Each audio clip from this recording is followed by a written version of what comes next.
반갑습니다. 한국사 대중화와 올바른 역사 해결을 위해 열심히 뛰고 있는 한국사 전문 강사 강재민 인사드리도록 하겠습니다. 자, 오늘도 지난주에 이어서 고려 역사상 가장 강력한 권력을 휘둘렀고 가장 무서운 독재자로 남아있는 최충원 이야기를 계속해서 들려드리도록 하겠습니다. 먼저 지난 내용을 한번 정리해 보도록 하겠습니다. 최씨 무신 정권의 권력 기반 4개 중에서 최충원이 설치했던 2가지를 우리가 공부를 했습니다. 여러분 기억나십니까? 첫째는 바로 교정도감이었고 두 번째는 바로 도방이었습니다. 이 교정도감은 최씨 무신 정권의 최고 권력 기구로서 시험에 종종 나오니까 잘 기억해두라고 제가 당부 말씀을 드렸습니다. 어쨌든 이 교정도감은 청교 영리 암살 사건을 계기로 설치된 임시수사기관이었다가 이후에 정보기관을 거쳐서 고려 최고의 권력기구로 탈바꿈하게 됩니다. 그리고 이 교정도감의 장, 즉 우두머리를 교정별감이라고 하는데 최씨 무신 정권의 무신 집권자들이 대대로 채습하면서 겸직하게 되니까 최씨 무신 정권의 힘은 바로 어디서 나온다? 이 교정도감과 교정별감에서 나오게 된다는 사실 여러분 잘 기억해 두셨으면 좋겠습니다. 다음으로 도방이 있었죠. 이 도방은 최충원이 설치했던 최씨 무신 정권의 사병 집단인데 고려 최강의 최정예 특수부대를 수 있고 그 규모도 수천 명에 달했다고 제가 말씀을 드렸습니다. 이렇듯 최충원 옆에는 교정도감과 도방이 든든하게 버티고 있었기 때문에 그 누구도 최충원을 위협할 수 없었던 겁니다. 최충원이 무소불위의 권력을 휘두를 당시 최충원을 노리는 수많은 암살 사건과 반란이 일어났지만 전부 다 실패할 수밖에 없었던 이유가 바로 이 교정도감과 도방에 있었던 것이죠. 자, 그런데 오늘 드디어 최충원을 위협하는 강력한 라이벌 경쟁자가 등장하게 됩니다. 자, 그 이야기 지금부터 풀어드리도록 하겠습니다. 먼저 이 최충원 형제가 이민 부자를 척살한 다음에 명종을 폐위시키고 명종의 동생 신종을 옹립했다고 제가 말씀을 드렸지 않습니까? 이 신종한테는 아들, 즉 태자가 있었습니다. 그분이 훗날 희종이 되시는 분인데 이분은 20살에 태자로 책봉된 다음에 약 4년간의 후계자 수업을 받고 24살 때 젊은 나이로 국왕, 즉 희종으로 즉위하게 됩니다. 근데 이 희종은 약간 독특한 이력이 있어요. 그 이전의 왕, 즉 명종과 신종은 무신 집권자들이 옹립한 왕이라면 이 희종은 무신 집권자가 옹립한 왕이 아니라 아버지로부터 자연스럽게 왕위를 세습받은 무신 집권기 첫 번째 왕이었다는 뜻입니다. 나름대로 정통성이 있다는 뜻이죠. 게다가 4년간의 후계자 수업, 태자 생활을 거쳤고 즉위할 당시 나이가 24살이니까 굉장히 혈기왕성하죠. 어찌 보면 고려 왕실 입장에서는 무신 정권에 맞설 수 있는 정말 정통성 있고 경쟁력 있는 왕을 처음으로 배출했다고 볼 수 있는 겁니다. 그렇다면 이 시점에서 희종과 최충원의 관계는 어땠을까? 나쁘지 않았습니다. 괜찮았습니다. 일단 희종이 최충원을 굉장히 깍듯하게 예우를 하게 됩니다. 최고의 관직 높은 자기 다 내려주고 특히 희종이 최충원을 불렀던 호칭이 있어요. 뭐라고 하냐면 은문상국이다. 은문상국. 은혜로운 나의 재상이라는 뜻이죠. 최고의 예우를 하게 됩니다. 하지만 최충원은 이 희종이 조금 껄끄럽고 부담스럽습니다. 왜 그러냐면 최충원 입장에서 보게 된다면 희종은 처음으로 정통성 있고 경쟁력 있는 왕이거든. 그리고 혈기왕성 왕이에요. 젊은 왕입니다. 뭔가 자신의 권력을 위협할 수도 있다는 겁니다. 그래서 최충원이 음모 하나를 꾸미게 되는 것이죠. 자신이 폐위시켰던 명종의 맏아들 왕숙을 다시 개경으로 불러들여서 그때 죄인 신분이었거든요. 개경으로 불러들인 다음에 원래의 지위를 회복시켜주고 왕족으로 대우하게 됩니다. 이것은 누가 보더라도 희종의 왕권을 위협하는 행동으로 볼 수 있죠. 이 폐위된 명종의 맏아들 왕숙은 태자 생활도 거쳤습니다. 따라서 정통성이 있다는 것이고 희종의 왕권을 충분히 위협할 소지가 있다는 겁니다. 따라서 희종은 굉장히 큰 불안감을 느꼈겠죠. 내가 이러다가 쫓겨날 수도 있고 죽을 수도 있겠다. 게다가 희종이 불안감을 느꼈던 또 다른 이유는 뭐냐면 이 당시 최충원의 권력이 완전히 왕권을 압도하게 됩니다. 제가 전에도 한번 말씀드렸다시피 이 최충원이 얼마나 오만방자냐면 행차할 때 왕처럼 일산을 바치게 하고 또 왕을 아련할 때도 어떻게 했습니까? 평상복을 입고 왕을 아련하게 돼요. 굉장히 기고만자고 오만방자하고 왕을 정말 알로 보이다는 뜻이죠. 게다가 국사를 전부 다 자신의 개인 사제에서 처리하게 되고 자신의 뜻을 거스르는 사람이 있으면 가차없이 다 죽여버리게 되니까 희종은 이러다가 정말 내가 죽을 수도 있다는 그런 정말 벼랑 끝에 몰린 심정이었을 겁니다. 그래서 희종도 드디어 반격의 카드를 준비하게 되는 게 그게 바로 최충원 암살 계획입니다. 일종의 친위 쿠데타를 할 수 있겠죠. 희종이 이제 왕면이라서 최충원을 일단 불러드립니다. 이때가 희종 7년 서기 1211년에 일어난 일이죠. 최충원이 아무리 고려 최고의 권력자를 할지라도 왕명이 떨어진 이상 입궁할 수밖에 없고 입궁할 때 당연히 강력한 사병부대 도방과 함께 입궁을 하겠죠. 하지만 이에 대한 희종의 대비책도 충분히 있었습니다. 자, 별채에 좋은 음식과 좋은 술을 마련했으니 글로 가서 드십시오 하면서 최충은 사병부대와 최충은을 분리시킵니다. 그래서 최충은이 혼자 입궁을 하게 되는데 입궁을 했더니 바로 매복했던 승려와 속인 10여 명이 칼을 들고 최충은을 공격하기 시작합니다.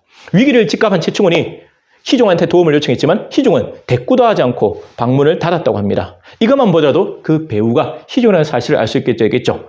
어쨌든가 최충은은 궁궐 알 밀실에 몰래 숨게 됩니다. 그런데 이 자객들이 하나하나 수색하면서 죽이는데 뒤지는데 안타까운 건 뭐냐면 이 최충은이 운빨이 참 좋습니다, 여러분. 운이 참 좋아. 이 나쁜 놈인데 살인마인데 하늘은 참 아직까지 돕고 있어요. 그래서 끝내 이 자객들이 하나하나 밀실을 수색하고 막 했지만 결국에는 최충은을 발견하지 못했다는 겁니다.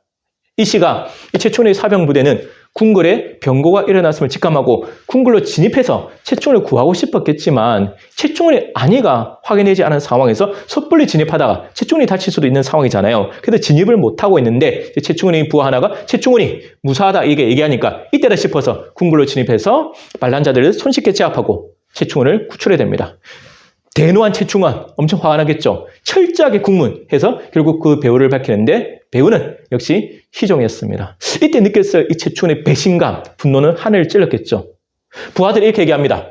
희종을 죽여야 됩니다. 훗날 후환이 될 수 있겠습니다. 얘기하는데 최충은은 굉장히 머리가 비상하고 영악한 사람이거든요. 이민의 전례를 생각했던 것 같아요. 이민이 폐위된 선왕 의종을 잔인하게 여러분 살해하지 않습니까? 여러분 기억나시죠? 허리를 꺾어서 척추를 하나하나 부러뜨려서 죽이지 않습니까? 그 사건으로 민심을 잃게 되고 공공의적으로 전락하게 되고 결국 이민이 몰락하게 된 계기가 되거든요. 그래서 최충은이 뭐라고 하냐면 나는 왕을 죽인 신하가 되고 싶지 않다.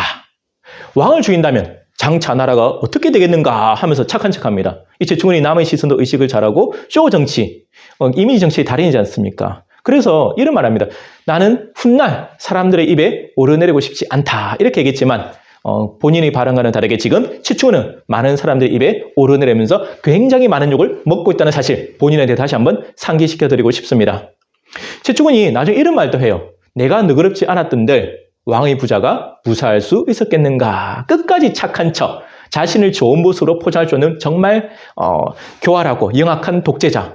그래서 최충은이 참 무서운 것 같아요. 어쨌든 머리 하나는 비상하죠. 그래서 희종 부자는 목숨은 건지고 일단 폐위된 상태에서 나중에 강화도로 유배 갔다가 나중에 영종도 거쳐서 다시 돌고 돕니다. 여러 군데 돌다가 결국 사망하게 되는데 어쨌든 이렇게 희종을 폐위시킨 다음에 이제 자신이 데려왔던 폐위된 명종의 맏아들 왕숙을 새로운 임금으로 즉위시키는데 이분이 바로 강종이 됐습니다. 근데 이 강종은 즉위했을 당시 나이가 60살, 환갑입니다. 엄청 최고령이죠. 고려 역사상 최고령으로 즉위한 왕입니다. 조선시대를 통틀어도 최고령이에요. 왜냐하면 조선시대 때 최고령으로 즉위한 왕이 바로 여러분들 잘 아시는 창업주 태조 이성계인데 그때 나이가 58세거든요. 근데 강종은 60살이에요. 환갑입니다. 그 당시 평균 수명을 감안한다면 요즘 나로 치면 거의 80에서 100살에 가까운 그러다 보니 권력 의지도 약하고 그 다음에 산전수전 다 겪어서 이제 겁도 많고 최충한테 맞설 의지도 없었던 것이죠. 어찌 보면 최충은은 자신이 컨트롤하기 좋았던 이 강종을 내세웠던 걸 아닐까라고 추측할 수 있습니다. 어쨌든 이 희종의 친위 쿠데타를 진압하면서 최충의 권력은 더 강력해진다. 정말 앞으로 어떻게 될 것인가. 근데 안타깝게도 이 최충은은 이렇게 나쁜 짓, 악행을 수없이 했는데도 불구하고 잘 먹고 잘 살다가 오랫동안 권력을 누리다가 정말 천수를 누리다가 나중에 편안하게 또 돌아 죽거든요.